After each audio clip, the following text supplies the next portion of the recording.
ودلوقتي جه معكم من أهل مصر مع خالد حبيب على راديو مصر 887 FM.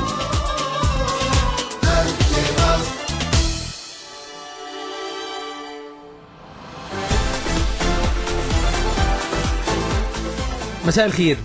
من الابداعات الجميله قوي انك تبقى نازل من على المنزل الكوبري وتلاقي عربيه نقل طالعه في وشك عكس الاتجاه بالظبط.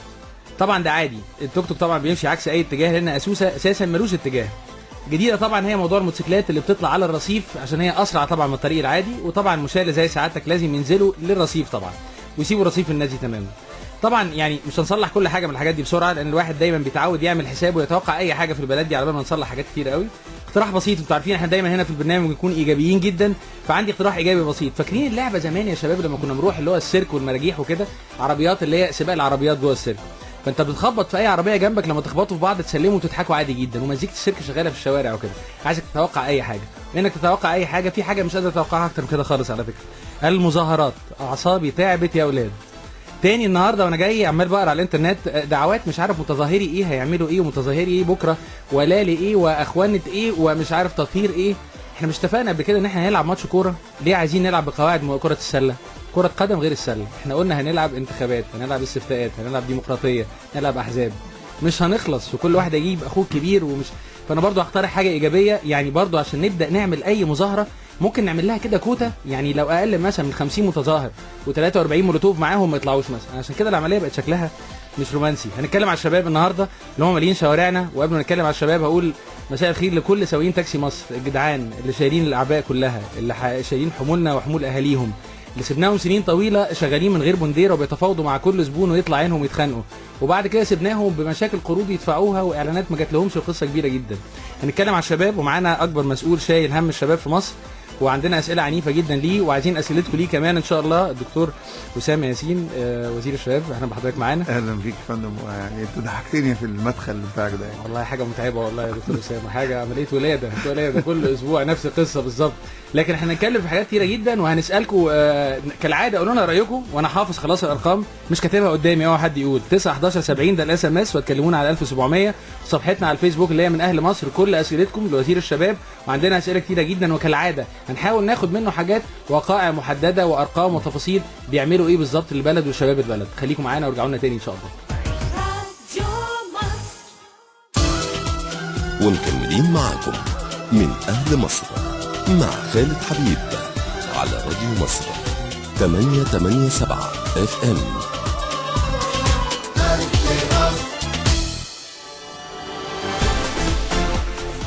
ربنا كرمنا البرنامج في خلال نفس الوقت في اذان المغرب واذان العشاء، بس عايزين نستغل اكبر وقت ممكن مع ضيفنا الدكتور وسام ياسين.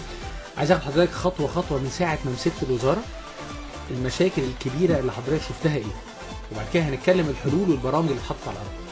جميل، نبدا. اتفضل. بسم الله. نقول يا رب. الحقيقه احنا اما تستلم اي حاجه لازم ترفع الواقع ده بيقول ايه عشان تعرف انها هتمشي ازاي. مش ممكن تبدا تقعد تحلم وتفكر وانت مش عارف الواقع بتاعك. تمام. اول حاجه عملناها قلنا نرفع واقع الوزاره دي عباره عن ايه. انا كنت اللي ساعدني ان كنت رئيس لجنه الشباب في مجلس الشعب، وتواصلت مع المهندس خالد عبد العزيز وعماد البنان اللي كان ماسكين المجلس القومي للشباب والرياضه، فده ساعدني، كان عندي خلفيه مسبقه. لكن الحقيقه عايز اقول لك ان هنا برضو حاجه مهمه جدا، الدور البرلماني غير الدور التنفيذي بالكليه طبعا. وانت برلماني حتى لو عارف لو انت فاهم انك عارف كل حاجه انت مش عارف حاجه، لان كتير جدا من دهاليز ما يجري داخل الوزارات لا يعرفه البرلماني. وهنا بقدم نصيحتي لاخواني البرلمانيين، لازم يختلف الاداء، يتغير خالص، لازم نكون على صله وثيقه بالسلطه التنفيذيه لو عايزين نقوم بدور تشريعي ورقابي صحيح. فانا اللي بره عوام طبعا انا كنت ازعم ان انا فاهم ما يدور داخل الوزاره، لكن لما دخلت الوزاره عرفت ان انا ما كنتش اعرف كتير من جوه الوزاره. كنت اعرف عموميات وخطوط عريضه لكن ما اعرفش ما يدور بالضبط. يعني انشغلت برفع الواقع، قلت لقيت حاجات ايجابيه جدا وجميله جدا، ولقيت حاجات وحشه جدا جدا. لقيته ايجابي ورائع جدا ان مصر دي غنيه جدا، عندها ثروه انشائيه في وزاره الشباب غير عاديه.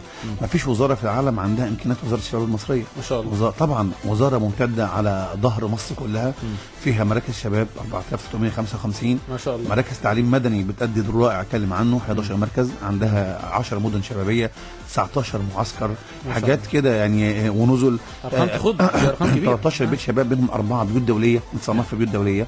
فانت مع ثروه انشائيه غير عاديه. لكن هنا برضو في عيب خطير جدا جدا جدا، هي ان هذه الثروه الانشائيه مهمله منذ زمن بعيد، لم تمتد اليها عمرها الايادي بالعمران او تحط ايدها فيها. ليه برضو؟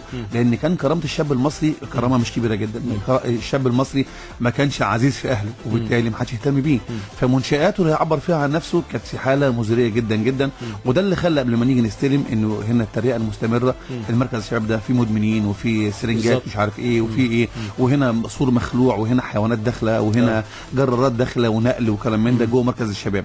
فبرغم النقطه الجيده جدا ان عندنا ثروه انشائيه واراضي مخصصه ومنشات موجوده، الا انه كانت ضد منها ان هذه ثروه مهمله، ما حدش فكر ابدا يعمر هذه المنشات. المنشآت شيء، وكمان البرامج المقامه فيها او الرساله اللي بتقوم بيها برضو ده نقطه ثانيه. صحيح.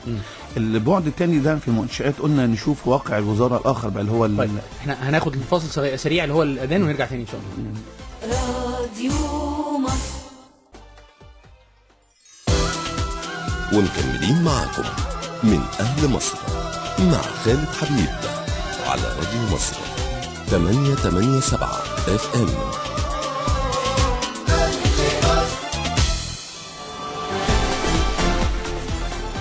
رجعنا تاني. انا عايز اقول لكم ان انا خلصت البرنامج مع دكتور اسامه بره على فكره. احنا اتكلمنا في حاجات بره بس انا هستمتع وبيقولها لي تاني دلوقتي. دكتور اسامه كنا بنتكلم على الواقع وقلنا ان احنا عايزين نقفز سريعا كمان لان سمعنا كلام يعني مهم جدا. ايه الخطه وايه اللي بيحصل؟ اتفضل.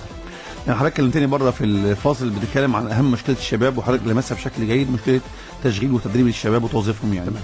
البطاله في مصر عندنا شبح غول. عايز اقول لك من غير مبالغه ان الحائل دون شباب مصر والتنميه هو شبح البطاله. تمام. هي مساله صعبه جدا، محتاجه تعاون كل الوزارات مع بعضها، محتاجه تعاون المجتمع المدني والقطاع الخاص. حلو. احنا قلنا اول ما استلمنا مش هنقف، عملنا سيرفي، بعتنا على الشباب نساله انت محتاجنا نشتغل على ايه اللي انت عايزه. يعني كنا عندنا احلام كتيره جدا، فاكرين ان التمكين السياسي والحاجات دي هي المقدمه الاوليه بالنسبه للشاب بعد الثوره. لان 88% من شبابنا قالوا لنا في السيرفي اللي عملناه من فضلك انا عايز اشتغل. حلو. اشتغل معانا على برامج تدريب وتشغيل. انا مهمتي ان اشتغل على الاجنده اللي عايزها المستفيد هو النشء والشباب اولا. فجمعنا الوزارات المعنيه بالتوظيف والتشغيل لانهم 13 وزاره اللي عندهم فرص وظائف فعلا. وجمعنا المجتمع المدني بس ما نجحناش لغايه دلوقتي قوي ان احنا نيجي مع المجتمع المدني بشكل احسن من كده. وبرضه بنحاول نجمع قطاع خاص وما نجحناش قوي. ولكن انا عارف ان احنا مؤخرا تم اختيار من يومين ثلاثه الاستاذ حاتم خاطر عشان زي رئيس هيئه المجتمع المدني وحاجه، ودي حاجه جميله جدا لان هو كان شغال في مشروع حسب ما اعرف اللي هو تروس. يحاول ينسق ما بين الجمعيات الاهليه كمان. خليني قبل ما بقول التدريب والتشغيل انت بتفتح لي حاجه ثانيه وارجع ثاني ما انساش التدريب والتشغيل عشان الشاب عايز مننا كده. اللي اقدر اقوله من خلال خبرتي مع المجتمع المدني، انا من اول ما جيت في الوزاره لقيت ان في مشكله عندنا، ما فيش شراكات استراتيجيه. انت قوتك في اي موضوع هو مين الشريك اللي معاك. فاذا اعتبرت عندي ان الشريك رقم 1 هو شاب، فالشريك رقم 2 بالنسبه لي هو المجتمع المدني بامكاناته وقدراته. انا لما تعاملت مع المجتمع المدني في مبادرات كثيره متعدده سواء احنا بنرسم خطه او بنشتغل على الارض، اكتشفت الاتي: المجتمع المدني الدوله محتاجاه عشان يبني قدرات الدوله نفسها. وفي نفس اللحظه اكتشفت ان المجتمع المدني محتاج نشتغل معاه عشان نبني قدراته هو بالظبط. ولقيت مشكله ثالثه ان المجتمع المدني نفسه بمؤسساته ما فيش جسور تواصل جيده بين المجتمع المدني. فلو هتقول لي عن اولويات اقول انا محتاج 3 حاجات دلوقتي. الاولى ان يكون عندي شريك استراتيجي اسمه المجتمع المدني. تمام. 2 ان انا امد الجسور كحكومه وكوزاره بين المجتمع المدني عشان يتعاونوا مع بعضه. الحاجه الثالثه لازم اعترف واقر، والمجتمع المدني يقر ويعترف هو كمان، كلانا بحاجه للاخر حتى يبني قدرته. جميل جدا. لو انا دخلت معاه كحكومه بمنطق الاستعلاء ان انا الطرف الاقوى فانا بخسر المجتمع المدني. والمجتمع المدني اذا تعامل مع الوزاره او الحكومه على انه هو برضه باستعلاء ان هو اللي عارف ومعاه النو هاو ومعاه الخبره، مش هنوصل لحاجه مع بعض. انا بستمتع بحته اللي انا بسميها ان واحد شايل كفن بيقول بصراحه انا مش جاهز 100% ولازم نشتغلها سوا. صحيح. تمام. ما هو برضه ده بيوصلنا برضه قبل التدريب والتشغيل.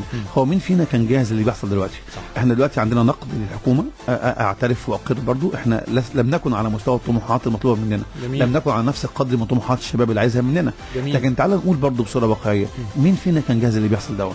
اولا الثوره دي جمالها انها ما جاتش مش بري بلاند، هي مش مخطط ليها. هي ثوره كانت مش عشوائيه لكن هي ثوره قدريه ربانيه. الشعب كله تكاتف على احداثها في نفس اللحظه من الام فظيعه عند الشعب بتاعنا، من المهانه وقله الكرامه اللي تعرض لها.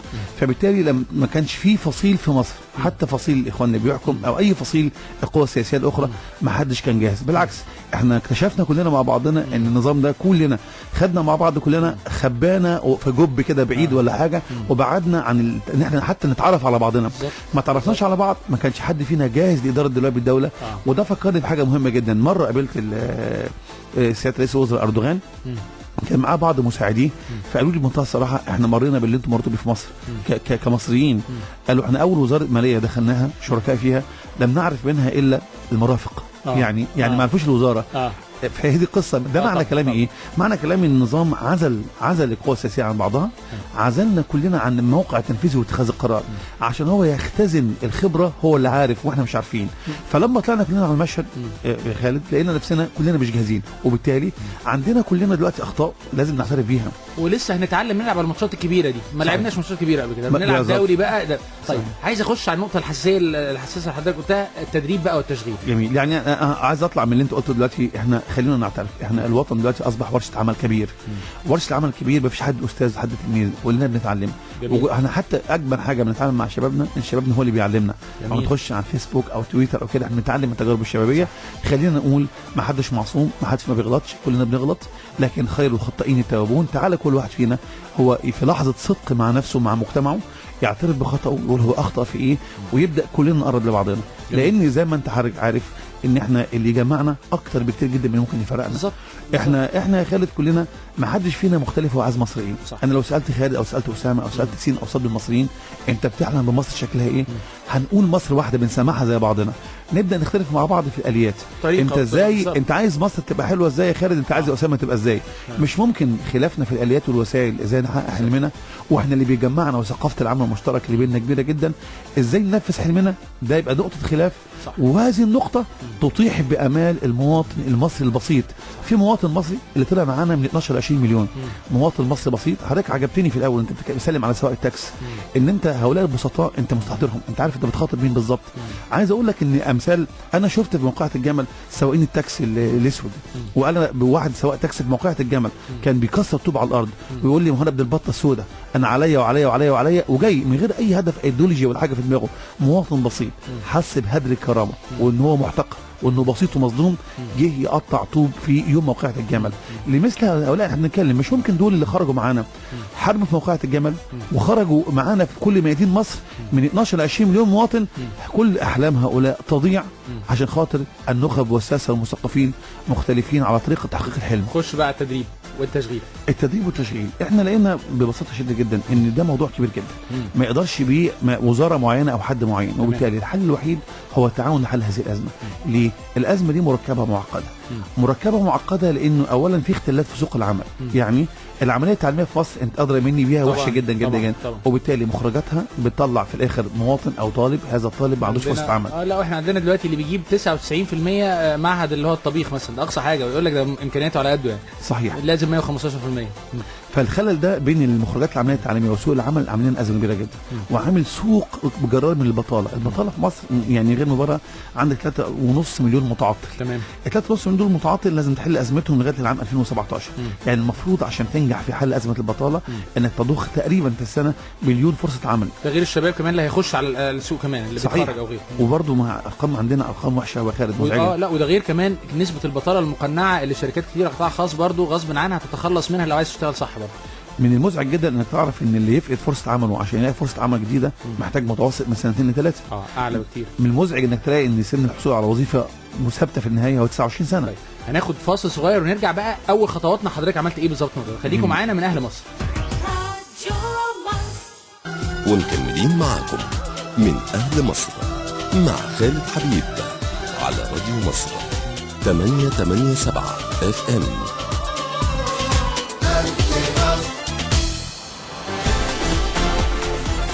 سمعت في اعلان منهم كلمه كابتن ما سمعتهاش من سنه 88، بس معلش.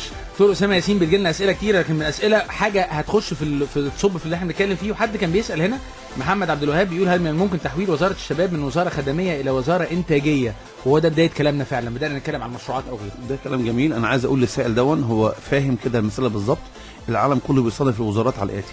الوزاره التعبانه بتقول يا هادي اللي بتعمل خدمات بس. وزاره الشباب الاحسن من كده اللي تعمل برامج تنمويه. اللي احسن من كده اللي تبني قدرات الشباب وتبني قيادات شبابيه. اللي احسن من كده اللي تعمل انجيجمنت اللي هو اندمج الشباب داخل كل سلطات الدوله.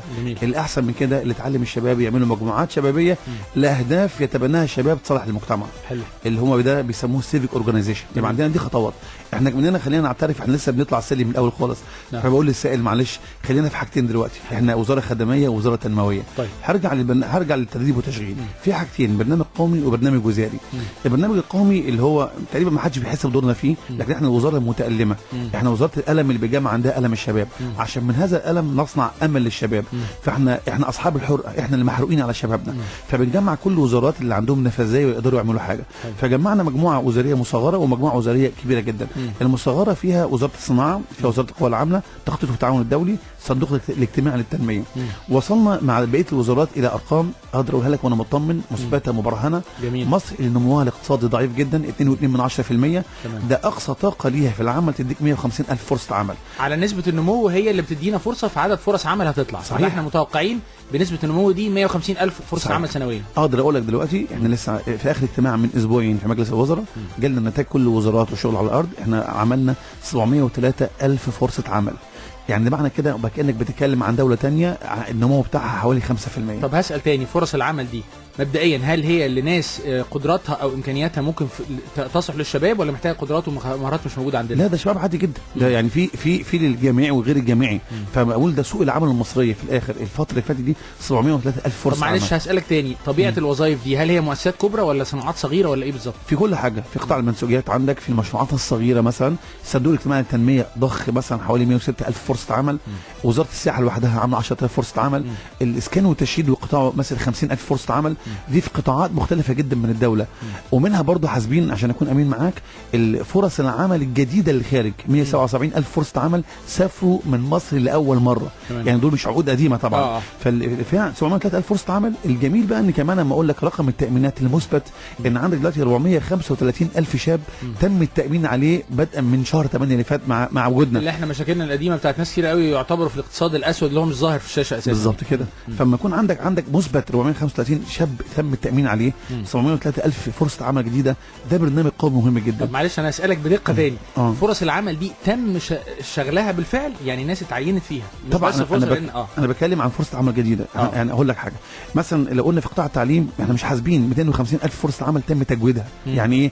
انا معامل عماله مؤقته او مكافاه شامله نقلتني خليتني مثبت في الدوله. هبقى بضحك على الراي العام لو قلت 250,000 دول نحسبهم، صح؟ يبقى انا بضحك ليه؟ دي فرصه موجوده انا جودتها، حولت الشكل بتاعها عند بالستاندرد العالمي تتحسب فرصه عمل، لكن احنا مش هنحسبها. خلينا نتكلم على فرص العمل الجديده. صح. ده جهد قومي. طيب يعني معنى كده احنا لو حصل تبني اكتر من كده وحصل تنسيق مع المجتمع المدني والقطاع الخاص الفتره اللي جايه ممكن نوصل لمليون فرصه عمل في السنه. انا عايز اقول لك بمنتهى الشفافيه، لو وصلنا لمليون فرصه عمل في السنه على مدى 3 سنوات هنوصل لمعدل البطاله الدولي محترم جدا. احنا النهارده البطاله 13%. للاسف عند الستات 3 اضعاف الذكور. مشكله كبيره جدا جدا. احنا بنحاول نحل هذه المشكله بطرق متعدده. لكن خلينا اقول لك ان في برنامج وزاري احنا عاملينه دلوقتي. البرنامج ده بسميه كده اسمه اكاديميه وزاره الشباب للتشغيل. الاكاديميه دي بتقوم على محاور عايزين نمشي فيها مع بعضنا. بقول للشباب عشان يبداوا يراسلونا، عشان لما نبدا نقول عندنا دفعات يبدا اللي عايز يشترك معانا يشترك معانا. الاكاديميه بمنتهى البساطه ماشيه على محاور. المحور الاول الشباب قالوا لما عملنا مسح على الشباب لقينا حاجه جميله جدا عند الشباب المصري. بيقول لك ايه؟ الاقبال الاول على الحكومه طبعا، وللاسف ان عندنا ثقافه العمل السياده الحكومه والميل. طلع الحاجه الثانيه الشاب عايزه ايه؟ العمل الحر. مش العمل الحر اللي هو قصدي رياده الاعمال، يعني المشروعات الصغيره. جميل. وده تغير في فلسفه الشاب المصري في غايه الاهميه. كان بيتكلم الاول ايه؟ كان الترتيب زمان حكومه، قطاع خاص، رياده اعمال او مشروعات صغيره. بالزبط. النهارده في تحول عند فكر الشباب. بيتكلم عن الحكومه، المشروعات الصغيره او رياده الاعمال، يعني فيها جرأه وواحد عايز يشيل المسؤوليه وعايز يشتغل على نفسه او يشتغل غيره عنده، وده طموح جديد وجرأه من شبابنا. عايزين نستغل هذا زي ما كان تصور في تغير عندنا. دي احد المفاهيم اللي تم تغييرها عند الشاب. هو مش خايف ان هو ياخد مشروع مع نفسه وهو يدوره، وهو مش خايف برضه لان طبعا في الظروف القاسيه اللي هو فيها هو مستعد اكتر يتحمل الريسك والمخاطره، ينزل الملعب بجد بقى، مش بدل الهجره غير الشرعيه، مش بدل القارب اللي رايح في حته ضلمه مش عارف ايه اللي هيحصل. فهذه الجرأه والطموح من الشاب المصري جت على شكل مشروعات صغيره. فهنبدا عاملين اكاديميه فيها محاور. المحور الاول هو التدريب على فن المشروعات الصغيره. بنعمله مع بعض مؤسسات المجتمع المدني ومع الصندوق الاجتماعي للتنميه. ده عباره عن ايه؟ دفعات متتاليه من شبابنا هيتم تخريجها في مراكز التعليم المدني. في الدفعه الواحده بيتعلم يعني ايه مشروع صغير، فهم المشروع الصغير، كيف يديره مثلا، يديره، يعمل دراسه جدوى، ازاي يسوقه، ازاي يختار المشروع كويس في البيئه المحليه هو بتاعته المشروع الناجح، ازاي يستديم هذا المشروع، وبعدين ازاي يكبره عشان الناس تشتغل عنده. بهذه الطريقه ده فن المشروع الصغير. اللي هينجح هنخرج الناس علمناهم كده، ده اول حاجه. هنعمل مسابقات بينهم، صاحب المشروع الافضل والانجح بعد تحكيمه، تحكيم ظروفه الشخصيه وتحكيم ظروف مشروعه، يبدا ياخد القرض اللي هو قرض حسن جدا من للشاب نفسه عشان يقدر يعمل مشروع وينفذه. ده اللي بيكسب فيها. لكن انا مثلا، انت قول مثلا الدفعه منهم تبقى كام واحد مثلا؟ انا لسه لغايه دلوقتي من 40، احنا بنتكلم لغايه النهارده نبدا عن اول دفعه من 40 ل 100. حلو. ال 40 او ال 100 دول هينجح منهم مثلا يكسب 3 أو 4، الباقيين يعني مش نجحوا بس اتعلموا خلاص. فرصتهم ايه ان هو يحصل برضو على قروض من الصندوق الاجتماعي او من منظمات المجتمع المدني؟ ما هقول لك حاجه غريبه جدا، الشباب دول اللي اتعلموا لقينا حاجه غريبه، ان هو مش عايز ياخد قرض من حد بعضهم. ليه بقى؟ او لغايه دلوقتي حتى من صندوق الاجتماعي للتنميه ان معظم الشباب المقترض مش مقترض من الدوله، لانه عنده شعور بعدم الثقه.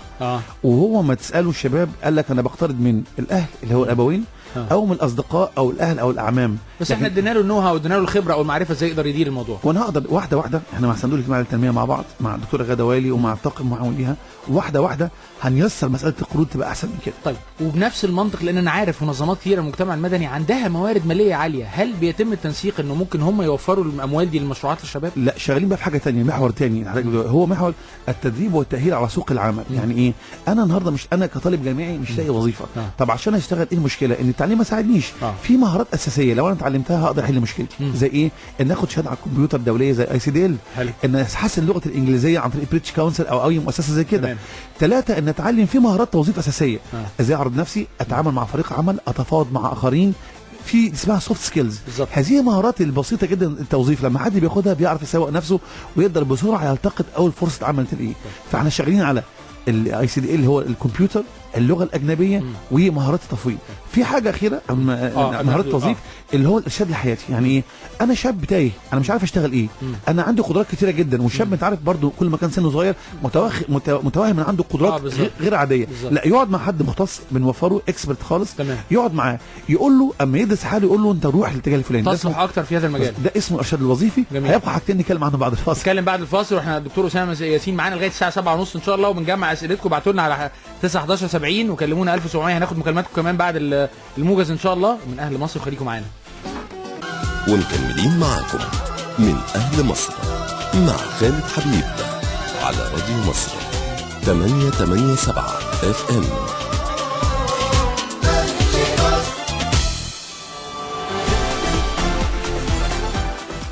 جميل. ورجعنا تاني مره تانيه معانا ضيفنا العزيز دكتور اسامه ياسين وزير الشباب، واسئله كتيره بتجيلنا. الاكاديميه دي بدات فعليا اماكنها فين؟ هل هي في محافظه واحده، اكتر من محافظه؟ هل هتضمن فرص عمل الناس؟ نكمل كلامنا مع حضرتك تاني. هو الاكاديميه طبعا انا اهلا بالمتابعين تاني مره معانا، واهلا بيك. يا رب يكون كل الطريق اللي سمعنا دلوقتي في الطرق تكون سهله النهارده الخميس انت عارف. ان شاء الله. الأكاديمية هتبدأ ان شاء الله في مراكز التعليم المدني وفي مركز الشباب، هيكون لها اكتر من مقر.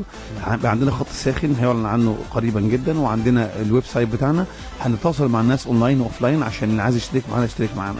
وهنعمل اولويات ومعايير واضحه زي كل حاجه عندنا بتتم بشفافيه شديده جدا جدا. الاولويات، هل هندي فرصه الناس مثلا اللي اتخرجت بقى لها مده اطول مثلا ولا تبقى ماشيه؟ هنعمل معايير مع بعضنا ومعايير تكون واضحه قدام الجميع. هو دلوقتي اللي مزعج للشاب دايما ايه؟ ان كل فرصه بيجي له مفيش معايير واضحه قدامه، بالعكس، وبالتالي في ازمه ثقه. اكيد ده متوصي عليه او الكلام ده مش عندنا. حتى جوه الوزاره، قطر الشباب، اي اسفار خارجيه، اي تبادل خارجي، احنا كل حاجه دلوقتي بنعلنها. النهارده مش من حق اي مسؤول يخبي اي حاجه عن حد، بالذات الشباب. الشباب كل ما كنت عادل وكل ما كنت شفاف بيحصل مصداقيه بينك وبين الشاب بتاعنا. فان شاء الله بنوعد الناس كلها، دي سياسه ثابته بالنسبه لنا. في حاجتين مهمين جدا بيتعملوا كمان. حاجه اسمها تشبيك فرص العمل. دي ملتقى في كل المحافظات. يعني وانا قاعد معاك النهارده في الدهليه في ملتقى تشغيل شغال في الدقهليه.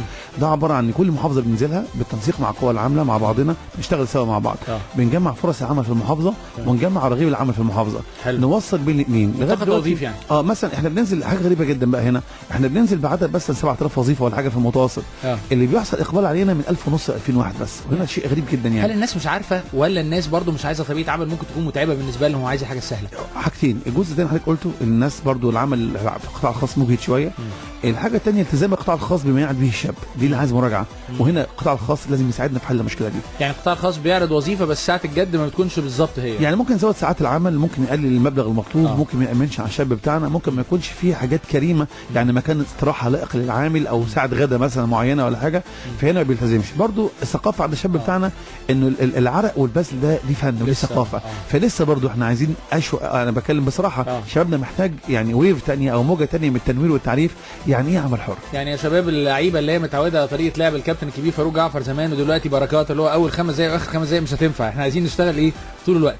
الحاجات دي محتاجه بعض التعاون القوي مع وزاره القوى العامله، لان الجزء اللي هيبقى فيه مشكله هيروح لوزاره القوى. طبيعه العمل من الوزارات الاخرى عامله ازاي؟ طب بس فكرتني بالكوره، عايز اقول لك اللي بيلم الكوره ورا الشبكه مش هيشتغل. ايوه بالظبط صح ما حدش يلم الكوره. الفرص العمل اما اقول 703,000 فرصه عمل معناه ان شبابنا جد انه عايز يشتغل. وما في فرصه عمل، اللي عايز فرصه عمل المتعطل عاده في مشكله برضو عنده هو، وفي مشكله عندنا كمجتمع لازم نعترف بيها. ما لم كل واحد يقوم بدور دلوقتي، الحكومه تقوم بدورها، القطاع العام والقطاع الخاص يقوم بدورهم، يعني الشاب يقوم بدوره، الناس اللي في النص اللي بيعملوا تدريب وتاهيل على سوق العمل يقوموا بدورهم. نقدر نضخ 3.5 مليون فرصه عمل في 3 سنين عشان نبقى دوله راقيه محترمه فيها فرص بطاله او البطاله زي اي عالم خارجي. حجم المشروعات المتاحه قد لا يكون بحجم الناس اللي هتتدرب. هنعمل ايه في الجزء ده؟ دي اهم حاجه، دي اللي هتكمل العمل. هنا حضرتك المجتمع المدني ومساعدته معانا، القطاع الخاص ومساعدته معانا، الاهل والاقارب اللي هم بيحب منهم يختار منهم الشاب في العاده برضه هيكون معانا، فضلا ان احنا في حاجه ثانيه كتير على فكره غير المشروعات الصغيره. يعني انا غير التشبيك اللي احنا شغالين فيه دون، انا بس كنت بتكلم عن تشبيك، بلاقي ان احنا بيقبل علينا 1,500 في حين احنا ضاخين عدد كبير جدا. هنا عايزين نراجع نفسنا كلنا. في حاجه مهمه في الاخر شغاله دلوقتي مع صندوق الاجتماعي للتنميه، وهي المشروعات كثيفه العماله. يعني ايه كثيفه العماله؟ يعني مشروع في البنيه الاساسيه بتاعت الدوله سواء في وزاره التربيه والتعليم في المدارس او هنطرحه على مراكز الشباب. ان المشروع ده فيه 300 مليون دولار تقريبا. دي منحه على فكره مش قرض.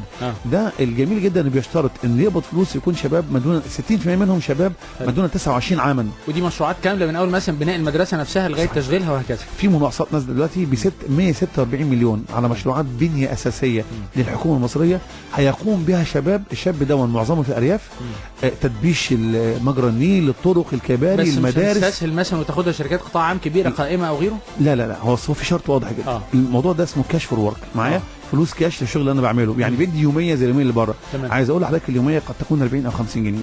واللي متعاقد معاه اللي بياخد الفرصه دي بيشتغل في السنه 3 شهور ثم 3 شهور. يعني لما اكون انا متعطل لكن عندي 6 اشهر في السنه بقبض في ال6 اشهر دول في اليوم الواحد 40 او 50 جنيه. دي اسمها مشروعات كثيفه العماله. في مبلغ موجود ليها. في شهر 4 دلوقتي في مجموعه مناقصات. احنا كوزاره شباب احنا كمان هنعمل نفس القصه في مراكز شبابنا عشان ناخد اكبر قدر ممكن من الشباب في الريف يشتغل. وده هنا الربط بحضرتك اللي قلته في الاول، انت عايز الشباب بصوره ما يسجل نفسه عندك اللي هو عايز يعمل او كده، لان دي وسيلته ان هو يتشاف في الصوره. طب انا معايا اتصال، معانا الاستاذ عادل على التليفون. استاذ عادل اهلا بيك معانا. اهلا وسهلا استاذ خالد. اهلا بيك، اتفضل.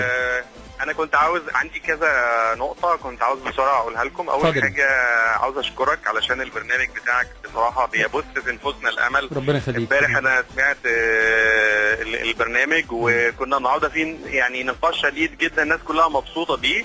فربنا يوفقك. الحاج سعيد انا فاكر الحاج سعيد واحنا واقفين على القمح. الحاج سيد حلاوه فاكرين. الناس كلها كانت مبسوطه وبدانا نحس ان الحكومه بدات تشتغل رغم الظروف الصعبه، فربنا يوفقهم يا رب ان شاء الله. حاجه ثانيه، الدكتور اسامه انا بشكره ان هو يعني غير الفكر اللي كان داخل بيه للوزاره من تمكين الشباب لان هو يبقى كاستمر اورينتد ويبدا يبص على الزبون عاوز ايه ويشتغل ازاي. بالظبط. فدي حاجه انا بشكره فيها، لانه مش صعب جدا القائد يغير الفكر اللي هو داخل بيه يشتغل وكده، فكونه يستجيب لرغبات الناس. دي حاجه كويسه، الشباب بالذات دي حاجه كويسه جدا. البوينت اللي انا كنت عاوز اقولها اللي هي الخاصه بموضوع التشغيل، ودي فكره انا بحب ادعو الدكتور اسامه ان هو يتبناها، ان احنا نحاول نربط ما بين الطلب والعرض. تمام. يعني ايه الطلب والعرض؟ يعني الطلب يعني في ناس كتيره جدا عندهم شركات، عندهم وظائف، عندهم اعمال في مؤسسات. هذه المصادر للطلب على العمل بتبقى محتاجه سكيلز معينه. تمام. نحاول نبني قاعده بيانات كبيره جدا نحط فيها السكيل انفنتوري بتاعت كل الناس اللي محتاجه الكلام ده اهوت. جميل. وفي نفس الوقت وتكون مرتبطه، يعني تكون منظمه بطريقه جغرافيه. تمام. في نفس الوقت نبدا نشوف الشباب بتوعنا يخشوا يسجلوا انفسهم، مستوى تعليمهم، مستوى الخبرات اللي موجوده عندهم، ومن الفرق ما بين الطلب والعرض، ما بين السكيلز اللي الناس محتاجاها والسكيلز اللي موجوده عند الناس، يبداوا المتخصصين او يوجهوا برامج التعليم. تمام. يوجهوا برامج التدريب الآنية الاحتياجات بالظبط، بحيث تكون الفلوس او الفاليو فور ماني اللي احنا بنصرفها على انواع التدريبات تكون فعلا سوق العمل محتاجها. استاذ عادل انا عايز اقول لك كلامك موسيقى في اذني، شكرا جزيلا، وندي فرصه دكتور اسامه يعلق، بس اللي انت قلته يعني في غايه الاهميه ويحل جزء كبير قوي من المشكله. اتفضل يا دكتور. انا بشكر استاذ عادل طبعا على ملاحظاته، وانا مش داخل بكونسبت ثابت، بالعكس انا دايما الحركه على رغبه المستفيد. المستفيد عايز ايه، هو ادرى باحتياجه. لو انا افتقدت على حد واشتغلت بالطريقه اللي انا عايزها، ابدا دايما انا مهم اي مسؤول يروح، هو ربنا سبحانه وتعالى حطه لوضع معين مؤقت، هو عابر سبيل جاي يخدم مجموعه من الناس، المفروض ينزل على رغبات مجموعه الناس دي. وبالتالي هنا دور البحوث والدراسات، اعمل بحث واشوف هو عايز ايه، واشوف ازاي اقدر اتوافق ان انا اخدمه. اللي بيقوله استاذ عادل ده كلام في الجون وصحيح وصائب جدا، هو ده اللي بيعمله في ملتقيات التوظيف بتاعتنا.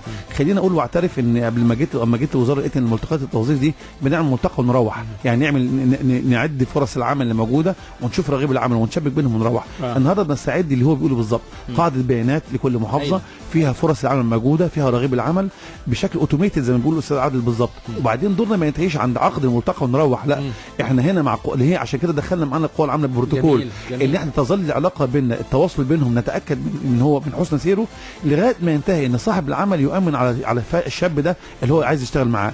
ينتهي دورنا عند وجود عقد وتامين على هذا الشاب ده عقد صحيح. لو الشاب محتاج تدريب يا اما يقدم مساحه بالعمل، او احنا نتصرف نقدم التدريب ده للشاب نفسه بالتنسيق مع معالي وزير القوى العامله الاستاذ خالد الازهري. التعامل بين ديناصورات القطاع العام والوزارات، يعني حضرتك تقول احنا بنشتغل مع وزاره القوى العامله، مين مع مين والعمليه شغاله، هل في آلية للعمل فعاله؟ بص يا خالد، بص احنا البيروقراطيه هي العدو الاكبر لنا دلوقتي. البيروقراطيه المصريه عتيقه جدا جدا، لو فضلنا نشتغل بالفكر الرتيب بتاع زمان والله ما نوصل لحاجه. لو المنحنى البياني للدوله المصريه مش زي ما هو مش نوصل لحاجه. لازم نفكر بره الصندوق، لازم نكسر هذه البيروقراطيه. احنا بنشتغل من غير ما نحول للرقابه الاداريه، احنا بنشتغل بص ما يهمكش، احنا بنشتغل بحاجه اسمها وزارات بلا اسوار. يعني ايه وزارات بلا اسوار؟ هنحطم الاسوار اللي بين الوزارات عشان مصلحه الشاب. مش ممكن نتعامل مع الشباب 13 وزاره ما تعرفش تتعامل مع بعضها. مش ممكن يكون معايا بحث علمي واكاديميه البحث العلمي والتربيه والتعليم والتعليم العالي والثقافه والشباب والرياضه والاثار والسياحه، كل دي وزارات عامله مع الشاب، وفي الاخر كل وزاره شغاله لوحدها ما لم يكسروا الاسوار. عشان كده احنا اطلقنا مبادره اسمها وزارات بلا اسوار. انا يسعدني اقول لك ان كل خميس وجمعه وسبت دلوقتي ملموم دلوقتي شباب الفوج الواحد اقل فوج 900، النهارده فوج 940 لغايه ما يوصل 2000 الفوج الواحد في 9 محافظات في مصر، واحنا قاعدين من كل حته في مصر بيشتغل معاهم دلوقتي وانا قاعد معاك وزاره الشباب، وزاره الثقافه، وزاره الرياضه، وزاره البيئه، وزاره الزراعه كمان، وزاره السياحه. يا فندم كل وزاره بعت اخصائيين ليهم، هم قاعدين مثلا في دلوقتي في الغردقه مجموعه، في الوادي الجديد، في الفيوم، في كل مكان لينا موجود. دول بيخشوا بيتعمل لهم ايام تفاعليه. يعني ايه ايام تفاعليه؟ يجي الراجل بتاع الثقافه يعلمه الصناعات اليدويه، ويجي الراجل بتاع البيئه يعلمه تدوير المخلفات المنزليه عشان يعود عليه بعائد بعد كده. يجي الراجل بتاع الاثار يطلعوا رحله سياحيه داخل المحافظه نص يوم مع مرشد سياحي او خبير في الاثار. يجي الراجل بتاع البحث العلمي يعمل له قبه سماويه متنقله يخش جواها عشان الخيال العلمي وياخد احسن مبتكر منه او مخترع. يعني معنى كده، معلش انا واقفك عندي تعليق وسؤال، معنى كده ان احنا ده تكمله لكلام حضرتك قلته، معنى كده ان احنا بنعرف كل شاب من دول في الاخر ميوله هتروح فين، احنا بنساعده عليها. اللي يحرق الدم من الكلام ده ما حدش بيسمع عنه خالص عشان حتى ينتقد ويقول ده صح ولا غلط. الكلام ده فين؟ هو ده بيحرق دمنا كمان. طب يعني انا مش فاهم الكلام ده فين. احنا في اقول لك حاجه، في قصور في الاعلام الوزاري دايما، قصور في الاعلام الحكومي، نعترف بكده تماما، ولا بد من بناء قدرات الوزارات في الاعلام فعلا. فاحنا النهارده بنبدا ننتقل لحاجه ثانيه. زمان كان الوزاره شغاله بان العميل بتاعنا هو اللي بيجي عن طريق مركز الشباب. انا مصر اكسر هذا التابو، بمعنى ان العميل بتاعنا بيجي اونلاين. وعشان كده لما اقول في خط ساخن هقول قريبا نشتغل. الخط ده خط ساخن سهل قوي، 19133 هنعمل اعلان في الشارع. اعلان في الشارع دلوقتي عاملين بس تجريبي بس بخطوط عاديه. هنبدا يلاقي اعلان في الشارع في التلفزيون، ايوه الشاب ده الخط الساخن بتاعنا لما اكون عايز مننا حاجه. 19133 سهل جدا. جميل. وفي نفس الوقت عندنا كمان هيبقى عندنا ان شاء الله الويب سايت بتاعنا اللي بنقفله دلوقتي ونطلعه عشان يحصل تواصل اونلاين، ازاي الشاب يخش ويشارك ويكتشف اللي عندنا ويشارك فيه ان شاء الله. يعني احنا عايزين يا شباب نحرج الوزاره، يعني احنا عايزين نحط الضغط عليها ونستخدم التولز والادوات اللي بيدوها لنا دي عشان نقول في الاخر.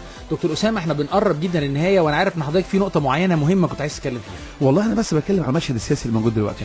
انا يعني بقول للشباب بتاعنا زي اي فريق عمل الشاب بتاعنا نتعامل معاه. الشاب بتاعنا كلنا عنده خبره عن التنميه البشريه، عارف ان احنا بعد الثوره احنا في ورشه عمل كبيره جوه الوطن، واحنا اصبحنا فريق عمل. فريق العمل بيمر بالمراحل المشهوره جدا اي فريق عمل بيكون جوه مصر. احنا تعرفنا على بعض كقوى سياسيه بشكل كويس جدا جوه الثوره، تعرفنا على بعض جوه ميدان التحرير، وما اقصد ميدان التحرير ما اقصدش التحرير، اقصد كل ميادين تحرير التحرير في مصر كله بالظبط. مرينا مرحله التعارف. المرحله الثانيه فريق العمل بيمر بحاجه اسمها مرحله عصف والصراع بالظبط ستورمينج. فاحنا دلوقتي في مرحله العصف والصراع، وهنا ثم بننتقل بعدها لمرحله الانجاز. بعد كده بعد هذه المرحله يحصل استقرار واتفاق على معايير، ثم نيجي للمرحله الرابعه مرحله الانطلاق والانجاز. انا بشبه مصر دلوقتي احنا لسه في المرحله الثانيه من مرحله فريق العمل، مرحله الصراع والعصف والصراع دون. لكن عشان ننتقل بسرعه للمرحله الثالثه اللي هي الاستقرار والاتفاق على المعايير اللي هتحكمنا، اليات الحكم الرشيد زي ما بنقول او الحوكمه الصالحه، عشان ننطلق بمصر ان شاء الله للانطلاق والانجاز. مش عايز حد يجي له احباط من الصراع الموجود اللي بيتامل في التحول الديمقراطي، عارف ان الصراع ده موجود وطبيعي، لكن في مهم واجب على الجميع ازاي نخرج بسرعه من مرحله الصراع والعصف الى مرحله الاستقرار والمعايير. فعايزين نفصل يعني عشان نوصل للمرحله اللي بعدها لازم نحرر بعض المفاهيم الثقافيه. امتى يبقى في عمل سياسي، امتى يبقى في عمل ثوري، والعنف ده ليه موجود. طالما ان في افق سياسي موجود، يعني في اليات ديمقراطيه، في عمليه ديمقراطيه، في صندوق انتخاب، في شعب بيحكم من كل الفصائل السياسيه، اذا لازال الافق السياسي لازال مفتوحا. قد يكون الشاب عنده حق مش عاجبه بعض التصرفات والاداءات، وده انا معاه تماما. احنا في حاجات كتير جدا ما كناش على مستوى طموح الناس ولازم نعترف بكده. وحضرتك لو كل مسؤول خد المبادره وقال اعترف ان احنا اخطأنا في واحد، يا على فرق مستوى الثقه اللي هيكون بين كل الاطراف. المفروض المسؤول ده يغير، المسؤول ايه المانع ان حد يكون عنده واقع هو عمله غلط او واقع جه عليه غلط؟ ليه يتضايق لما حد يقول له الواقع بتاعه غلط؟ الخلاصه احنا عايزين نفرق بين ما دام في عمل سياسي يظل عمل الثوري ده مختزن عندنا موجود، هو الثوره عمرها ما هتموت، الثوره تفضل مستمره. لما يكون في انسداد في الافق السياسي لابد كلنا ننزل الميادين نعمل عمل ثوري للافق السياسي تسد. اما العنف في كل اوضاعه فالعنف ليس له جذر داخل مصر، ولن يعيش ابدا فصيله تبني العنف في مصر. فبقول للشباب إن نظل في العمل السياسي صح في الافق المفتوح والصندوق الانتخابي وتمكينك من ارادتك ده موجود، والعمل الثوري يحفظ هذا العمل السياسي. لو انسد الافق السياسي كلنا نعود الى الميادين مره اخرى. دكتور اسامه ياسين وزير الشباب، نورتنا ومعلومات جميله جدا وطموحات وامال جميله وربنا يوفقك تعملها، والشباب بتاعنا يضغط عليك بعمله يحرجنا كلنا، يقول يا جماعه احنا جاهزين نشتغل. احرجونا في الله واحرجونا في الخير ان شاء الله. شكرا جزيلا. نرجع لكم بعد الموجز بجزء البورصه بتاعتنا ونستمتع بيوم جميل ان شاء الله من اهل مصر. ومكملين معاكم من اهل مصر مع خالد حبيب على راديو مصر 887 FM.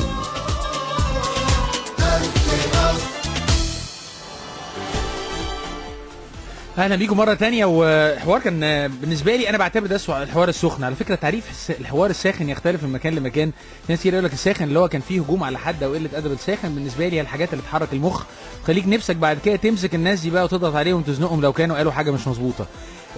عندي تعليقات كتيره وعلى مدى امبارح على الفيسبوك وناس اصدقاء كتير بيبعتوا لي وغيره. بيقول لك يعني اولا احنا ما عندناش ثقه. الكلام ده ليك حق تماما، كلنا ما عندناش ثقه في اي حاجه اطلاقا. هنعمل ايه عشان الثقه دي تيجي يا جماعه؟ احلى حاجه لما حد يتكلم معاك يقول لك مواعيد وارقام وحاجات محدده تقدر تمشي وراها بعد كده تتابعها. تقول بقى ايه، انت لو وعدتني هتعمل كذا بتاريخ كذا.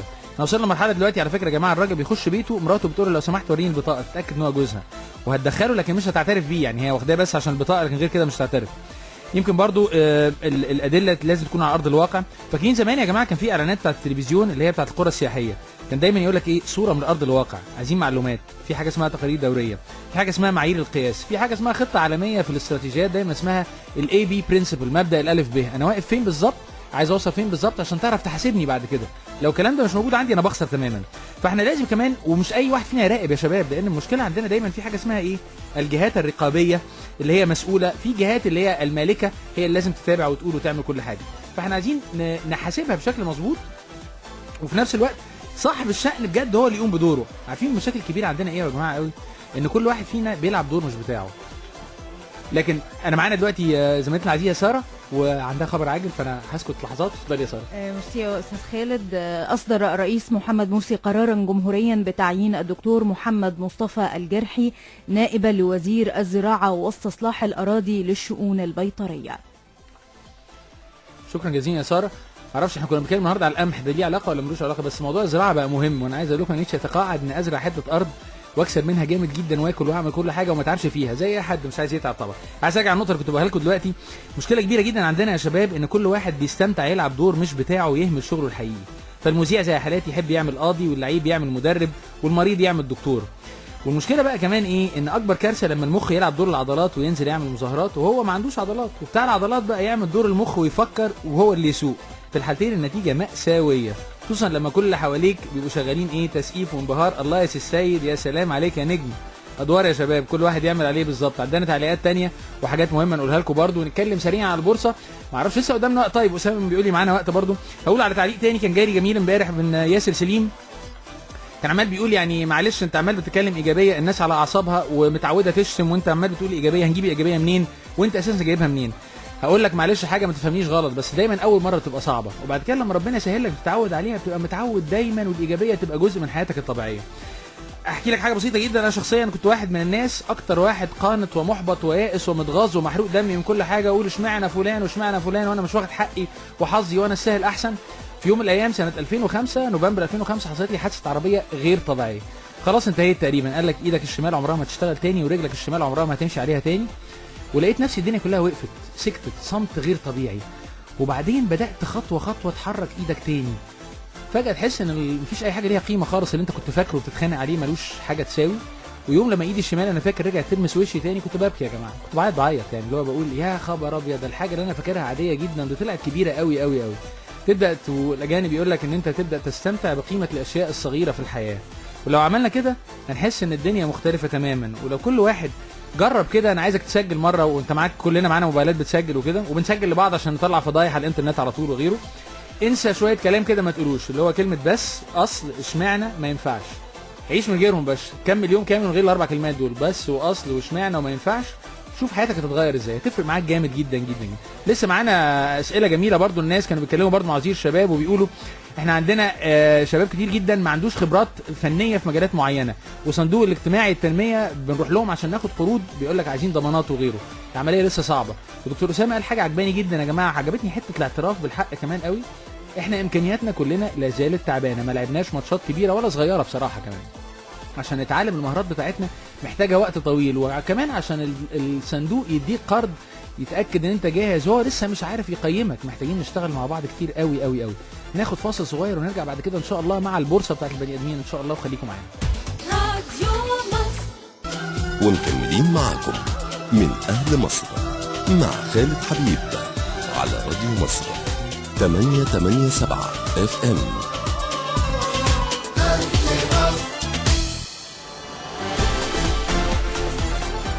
وبعتذر بشده ان انا ما بقدرش اقول كل الرسائل اللي بتيجي او نعلق، والناس اللي بتتصل بينا مشكورين جميعا. هنحاول مره نعمل حلقه على فكره يا جماعه فقط نخصصها لاتصالاتكم ان شاء الله. ام سامه بتقول القطاع الخاص ما فيش فيه تفعيل لقوانين ولوائح العمل، وما فيش الزام بتعديل الرواتب مهما علت الحكومه الرواتب والمعاشات، وكمان دايما بيبقى فيه خلاف ما بين المرتب الاساسي والمرتب الاصلي وغيره. ليكي حق تماما يا ام سامه. والمشكله الكبيره عندنا في جميع المجالات لسه ما اتعلمناش نلعب اللعبه. كنا متعودين دايما ان في ايد قويه، يد اعلى بتتحكم، الحكومه بتفرض على القطاع الخاص حاجات معينه. تدريجيا هنوصل المرحله دي وكلنا هنتعلم حاجه مهمه قوي، هي مهارات التفاوض. مش موجوده في الشعب كله. نقابات العاملين في اي حته في العالم ممكن تتفاوض يوم واثنين وشهر واثنين توصل اللي هي عايزاه قبل ما توصل لمرحله اضراب. احنا هنا بنضرب وبعدين بعد كده نتكلم، او بنتخانق او نعتصم او نقطع طريق. هنتعلمها، وفي حاجات كتيره جدا محتاجين نقعد مع بعض. بالمناسبه اخبار الحوار الوطني حصل ايه يا شباب؟ اخر مره قعدوا مع بعض وبعدين اختفوا تماما، يعني حتى ما عملوش المينتس اوف ميتنج اللي هي محضر الاجتماع او اي حاجه. محتاجين المهندس الصديق العزيز عدلي القيعي، بوجه له التحيه دلوقتي هنا على الهواء، بقول له لو سمحت يا باشمهندس عدلي، انت يعني تفاوضت كتير جدا، عايزين مهارات عدلي القيعي في التفاوض يخلصوا الناس مع بعض، يعني يقعدوا مع بعض. يعني في فتره كان زمان اصحابنا الزملكاويه يقول لك هناخده عندنا شويه، النبي نقعد ونخلص يا شباب لحسن مش ممكن، مفيش اي حاجه بتخلص الا بكره الناس نازله كلها يزعقوا عشان يقولوا لبعض الحاجات اللي ممكن يقعدوا مع بعض ويخلصوها. ارحمونا، مش رومانسيه خالص القصه دي. عندي كمان قصتين وهكلمكم على البورصه تحديدا. عندي نموذج حلو جدا هكلمكم عليه من المحله عن القراءه، لكن بعد الفاصل اللي جاي ده ان شاء الله مع اذان العشاء باذن الله. لسه قدامي ثواني كمان. طيب يبقى هقول لكم حاجه ثانيه، هستغل كل ثانيه. ده عندنا موضوع حاجه اسمها بصمه، وهنتكلم عن يوم القراءه العالمي، وهنتكلم كمان على مشروع جميل جدا بيعمله دكتور فاروق الباز، مستمر ومستمر. الراجل ده لا يكل ولا يمل رغم انه بيعمل لوحده في الصحراء. عنده مشروع عبقري عشان محور التنميه ان شاء الله، وعنده افكار عمليه جدا، صكوك بجنيه واحد بس نتكلم عليها بعد الاذان باذن الله. راديو مصر ومكملين معاكم من اهل مصر مع خالد حبيب على راديو مصر 887 FM.